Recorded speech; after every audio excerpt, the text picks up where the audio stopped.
I call the Honourable David Cunliffe. Mr Chairman, it's a pleasure to take a further call, or if you'll permit me, two calls, to try to round off some of the arguments on this very important piece of legislation. I wish to touch on the arguments that have been raised by the Green Party, several arguments that have been raised by the New Zealand First Party, and to revisit a couple of points that I made in my earlier intervention in respect of investment and ISDS issues. So firstly, the argument by the member who's just resumed his seat seems to be that a deal which is not perfect is by definition neither fair nor free. It is, I guess, axiomatic or inevitable that in any trade negotiation, neither side can get 100% of what it wants. There must always be some concession to the other side because they have both got things they want from the other, so there must be some process of trading. Sir, I was privileged some years ago to visit Korea 3 times and have always enjoyed the sense of enterprise in that country. And sir, it's been very clear that the Korean government made a decision, which was that they were going to become a technology power, that they were going to move their economy up market and with higher levels of knowledge and technology. And so we have Hyundai and Samsung and Kia and many other leading global brands that are either sophisticated industrials or technology leaders. Sir, having made that decision, it became clear, I believe, to the Korean government that it was to their advantage to lower the costs of some of their input materials, including soft commodities from New Zealand. And our government across, with a small g, across successive parties in power, has encouraged the Republic of Korea in that direction. And from that understanding, sir, this trade negotiation was born. Did we get 100%? No. But we went into this negotiation with less tariffs up there to start with. And so, given that Korea is reducing its tariffs by more, it is not unexpected that they may take a little longer.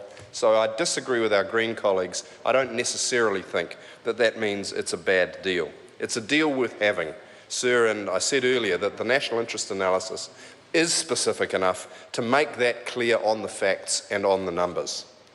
Sir, I'd further like to say that it's easy for us politicians to call into question a negotiation which we haven't personally been part. And whoever is in power, I think there's a degree to which we have to rely upon our professional negotiators to do the job that they are expert in. And several colleagues in this House, Kennedy Graham, Grant Robertson, and myself, we've all had direct experience in those roles. And I do want to acknowledge officials who are here. It's probably not appropriate to mention them by name, but I'm severely tempted. I will, I think, note the presence of Mr. Martin Harvey, who I think played a key role in these negotiations, and in my experience is a very able official indeed. So I'm not prepared to say that this agreement was not a good deal. I think it was a very reasonable deal to have struck.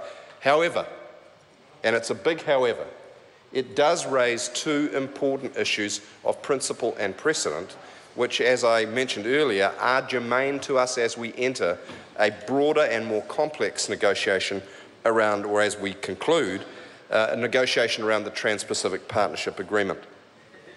Let me turn firstly to the investment issue.